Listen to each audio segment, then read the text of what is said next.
Défi 47 sur 366. Aujourd'hui, je vais faire un truc pas très facile. Je vais vous raconter l'histoire la plus dingue qui m'est arrivée. Je l'ai racontée à personne. C'est un peu fichard et surtout un petit peu dangereux. J'ai eu des gros problèmes avec ça, donc c'est parti. J'espère que je vais pas me faire ban après ces aveux. C'était quand j'étais en 2020 pendant mon Erasmus à Madrid. J'étais en soirée, etc. J'avais un petit peu bu et je suis partie de la soirée. Et il était genre 3h du matin, quelque chose comme ça. Donc j'ai eu la mauvaise idée de rentrer seule et je vois qu'il y a un mec qui me suit. Donc évidemment, j'accélère et le mec, il commence à courir. Simplement, il commence à courir vers moi. Donc moi, évidemment, je tape le sprint de ma life. Sauf que le mec court très vite et en fait, il me dépasse.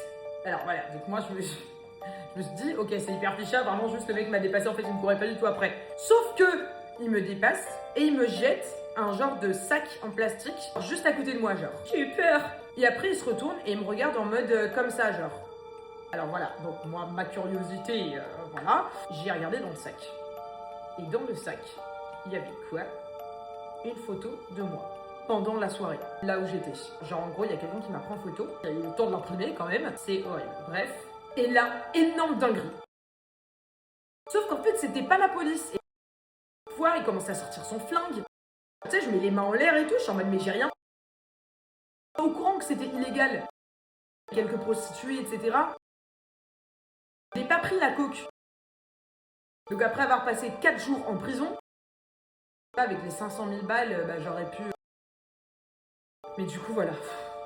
Tout est bien qui finit bien. Et c'était juste, genre vraiment, l'anecdote la plus folle de toute ma vie. C'est horrible, j'en tremble encore. Mais voilà, j'espère que cette anecdote vous aura plu, vous aura pas trop choqué. Et j'espère que je n'aurai pas de problème.